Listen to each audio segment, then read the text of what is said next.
Hello class 10th। I hope सभी अच्छे होंगे।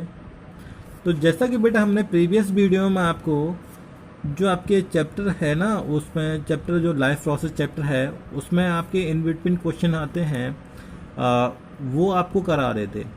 तो बेटा पिछले पार्ट में मैंने आपको 5 क्वेश्चन कराए थे, जिसमें मैंने आपको एक क्वेश्चन दिया था difference between autotrophs and heterotrophs, है ना।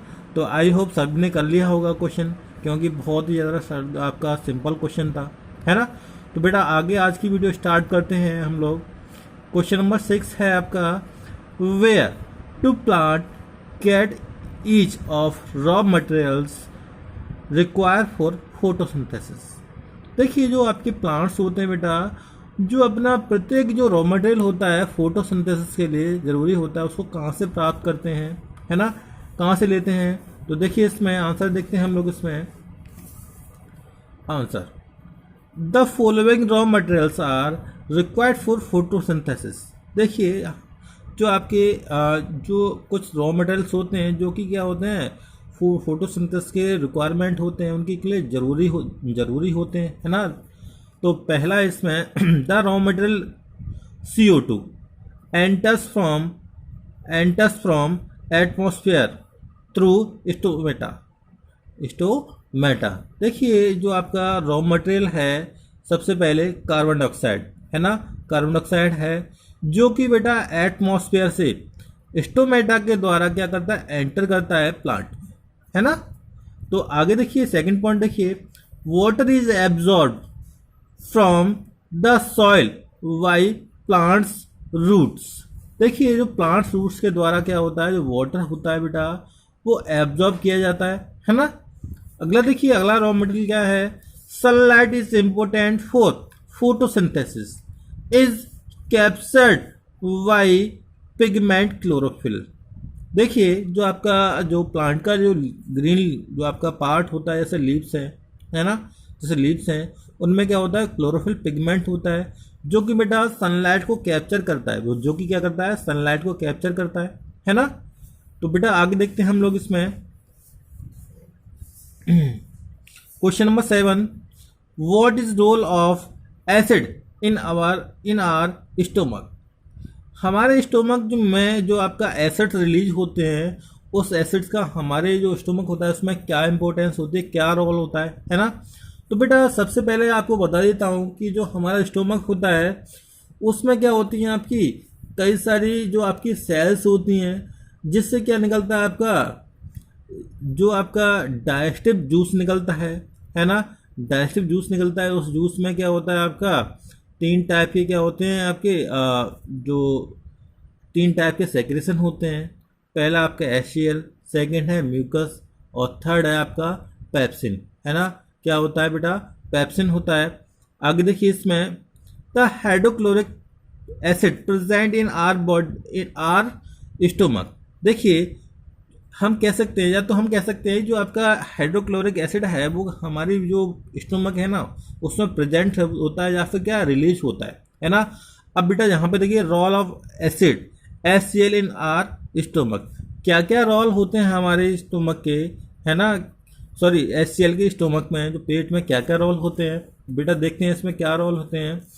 किल germs present in our food. देखिए जो हमारे फूड में क्या होते हैं, बहुत सारे हम क्या खाना खाते हैं, और बेटा हवा में हमारे हाथों के साथ कई सारे जम्स होते हैं, वो क्या अंदर चले जाते हैं। तो बेटा जो आपका HCl होता है, हाइड्रोक्लोरिक एसिड होता है, उन जम्स को क्या करता है, किल कर देता है ना। तो अगला पॉइंट देखते हैं, HCl create an acidic medium which facilitate the action of enzyme pepsin can digest protein. देखिए जो आपका HCl जो आपका एसिड होता है ना, जो आपका खाना होता है उस खाने का मीडियम कैसा बना देता है, आपका एसिडिक बना देता है ना। जो कि क्या, जो आपका एंजाइम होता है, आपका पेप्सिन एंजाइम होता है ना, उसको क्या करता है, आपका एक्शन में ला देता है, उसको एक्शन में ला देता है, जिससे क्या होता है, जो प्रोटीन होती है बेटा वो डाइजेस्ट होने लगती है। जो प्रोटीन होती है बेटा वो क्या डाइजेस्ट होने लगती है ना। अगला क्वेश्चन देखेंगे हम लोग, question number 8, what is the function of digestive enzymes, है ना। तो डाइजेस्टिव एंजाइम्स होते हैं, उनके क्या क्या फंक्शन होते हैं बेटा, है ना। तो देखते हैं इसमें आंसर देखते हैं। Digestive enzyme such as amylase, lipase, pepsin, trypsin etc help in breaking down of complex food particle into simple ones। देखिए जो आपके डाइजेस्टिव एंजाइम्स होते हैं बेटा, एमाइलेज एंजाइम, है ना। एमाइलेज एंजाइम कहाँ निकलता है आपका, lipase enzyme, pepsin enzyme, trypsin enzyme क्या होते हैं, ये बहुत सारे आपके हमारे खाने में कॉम्प्लेक्स फूड पार्टिकल्स होते हैं, उनको क्या तोड़ने में क्या हेल्प करते हैं, उनको तोड़ने में हेल्प करते हैं। छोटे छोटे आपके सिंपल जो आपके पार्टिकल्स होते हैं क्या तोड़ने की में हेल्प करते हैं, है ना। These simple particles can be easily absorb by the blood and thus transported to the cells of the body। देखिए जिससे क्या होगा, देखो जो सिंपल जो आप जो पार्टिकल सिंपल पार्टिकल्स होते हैं ना बेटा, वो क्या आपकी इजीली एब्जॉर्ब कर लिए जाते हैं ब्लड के द्वारा। मैंने आपको बताया था, अभी हम आपको पढ़ाएंगे कि स्मॉल इंटेस्टाइन में क्या होते हैं बेटा, विली होती हैं, है ना, विली होती हैं। वो वहाँ से क्या होता है, वहाँ से आपका हम कह सकते हैं कि जो ब्लड होता है, ब्लड क्या है उससे उसमें क्या होता है कैपिलरीज होती हैं, और ब्लड में जो आपके खाना वगैरह है, जो आपके सिंपल पार्टिकल्स होते हैं, वो क्या आपके इजीली वहाँ पे चले जाते हैं, और वहाँ से ब्लड से क्या पूरी बॉडी को ट्रांसफ़र हो जाते हैं, है ना। आगे देखिए इसमें अगला क्वेश्चन हम देखते हैं। हाँ 9th क्वेश्चन देखते हैं। How is small intestine design to absorb digested food. देखिए जो आपकी स्मॉल इंटेस्टाइन होती है वो कैसे डिजाइन होती है, जो आपकी डाइजेस्टेड फूड को, है ना, डाइजेस्टेड फूड को एब्जॉर्ब करने के लिए कैसे डिजाइन होती है। तो देखिए बेटा इसमें the inner surface of small intestine has millions of finger like projections. देखिए जो आपकी इनर सरफेस होती है स्मॉल इंटेस्टाइन की, उसमें क्या होता है millions of finger like projections होते हैं, जिन्हें हम क्या कहते हैं बेटा, विली कहते हैं। क्या कहते हैं, विली कहते हैं। These villi increase the surface area from more efficient food absorption. बेटा जो आपकी बिली होती है ना, क्या करती हैं, जो आपका सरफेस एरिया को बढ़ा देती हैं, जिससे क्या होता है एब्जॉर्प्शन जो होता है आपका वो इफिशियंट इनका ज़्यादा से ज़्यादा हो जाए, है ना, ज़्यादा से ज़्यादा हो जाए, और इफिशियंट बनाने के लिए क्या होती हैं, वो आपका सर्विस एरिया को इंक्रीज कर देता है। आगे देखिए बेटा इसमें within these villi many blood vessels are present that absorb the digested food and carry it to all parts of the body. और बेटा जो आपकी बिली होती है ना, उसमें क्या होती है आपकी ब्लड वेसल्स होती हैं, है ना, जो कि क्या करते हैं एब्जॉर्ब फूड को, जो एब्जॉर्ब फूड किया जाता है, एब्जॉर्ब कर लिया जाता है, उस फूड को पूरी बॉडी तक ले जाती है ना। मैं आपको दिखा दे रहा हूँ अभी कि आपकी जो स्मॉल इंटेस्टाइन होती हैं उस पर क्या होती है आपकी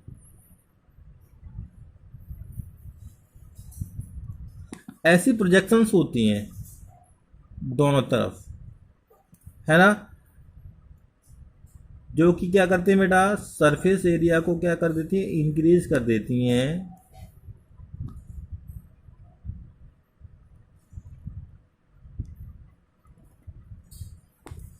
मिलियंस ऑफ, और यहाँ पे क्या होती है बेटा, यहाँ पे छोटे छोटे क्या होती है एब्जॉर्ब करने के लिए क्या होते हैं बेटा, माइक्रोविली होती हैं। क्या होती हैं, माइक्रोविली होती हैं, माइक्रोविली क्या होती हैं, माइक्रोविली होती हैं।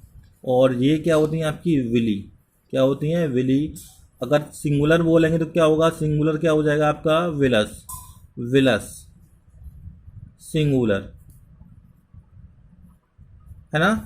एक को हम क्या कहेंगे तो विलस कहेंगे, और प्लूरल बोलेंगे तो क्या कहेंगे, Willie.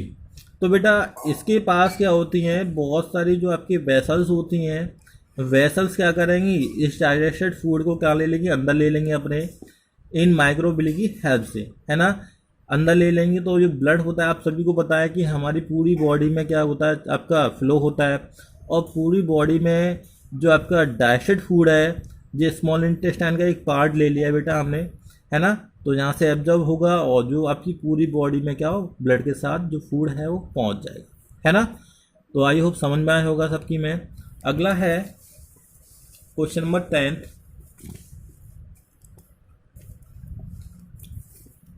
What advantage over an aquatic organism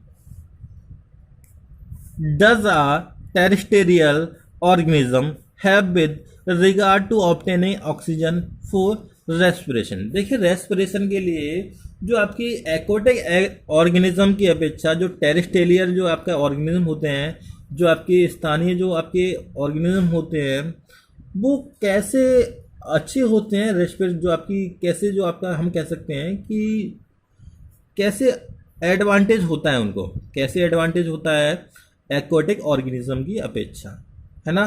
मान लो कि इसमें क्वेश्चन में पूछ रहा है कि एक बार फिर समझा दे रहा हूँ आपको कि इसमें कह रहा है कि जो आपका एक्वाटिक ऑर्गेनिज्म होते हैं और उनकी अपेक्षा टेरेस्ट्रियल जो आपके ऑर्गेनिज्म होते हैं उनको कैसे एडवांटेज होता है जो आपका जो ऑक्सीजन प्राप्त करने में, है ना, ऑक्सीजन प्राप्त करने में कैसे एडवांटेज होता है उनको।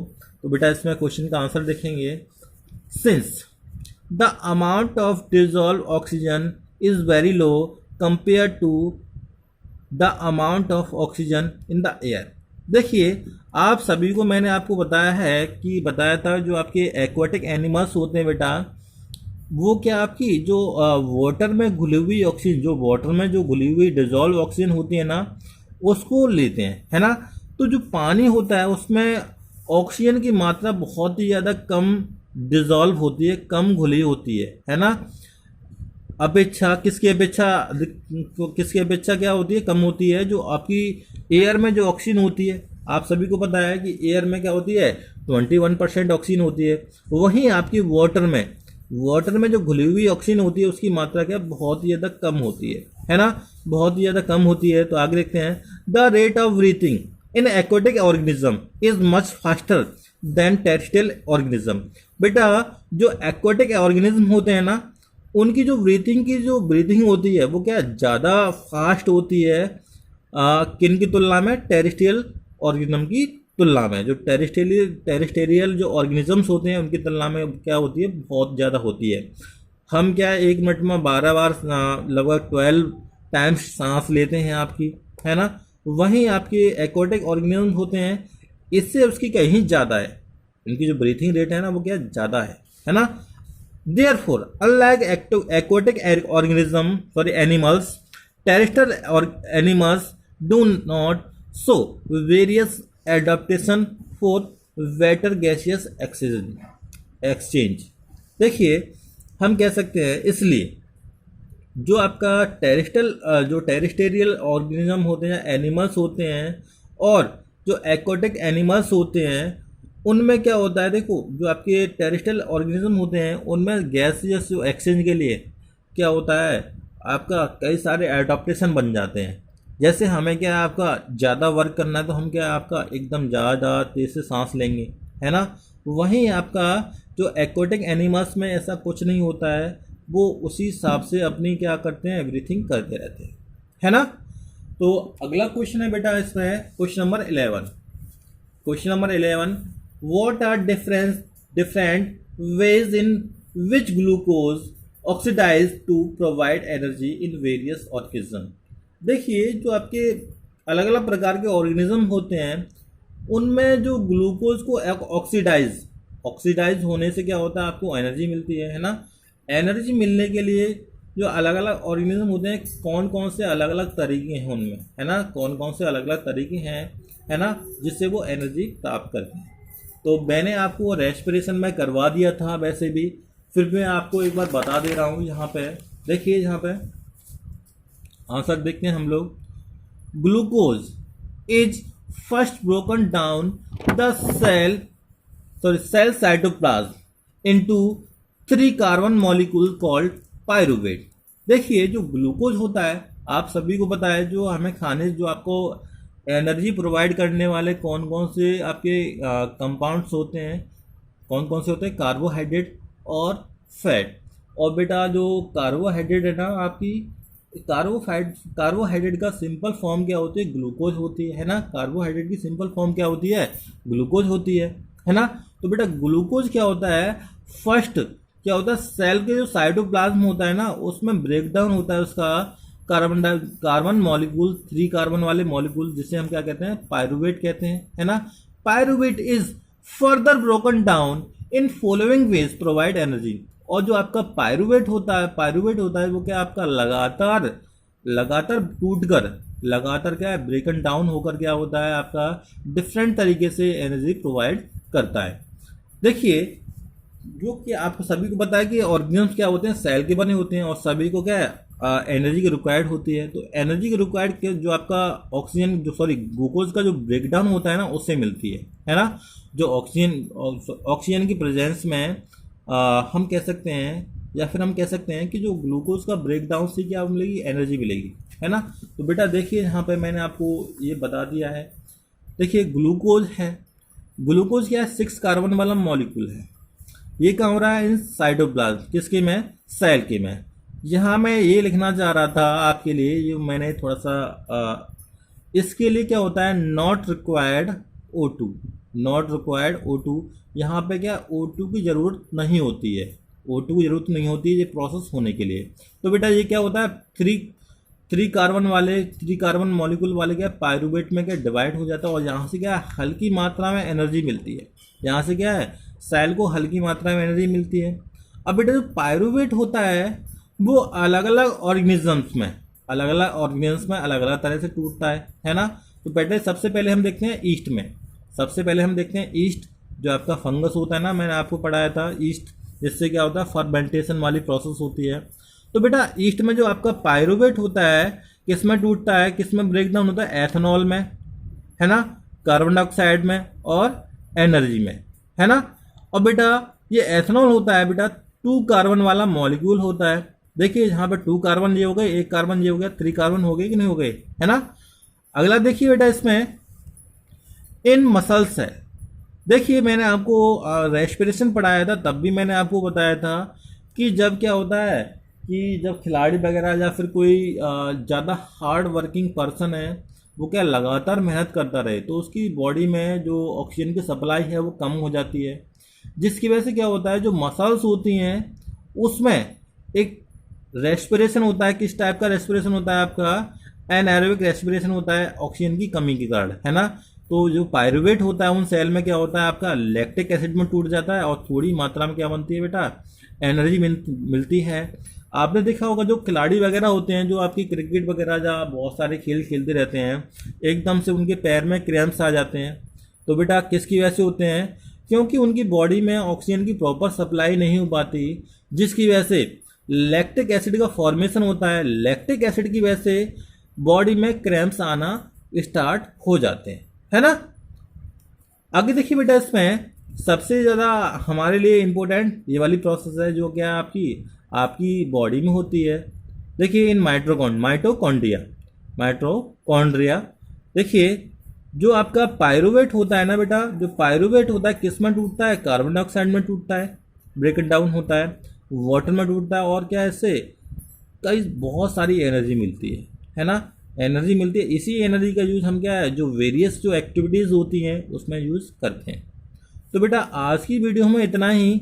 अभी हमारे इनबिटवीन चैप्टर का अभी कई सारे क्वेश्चन रह गए हैं तो उनको हम कराएंगे अगले पार्ट में। Thank you.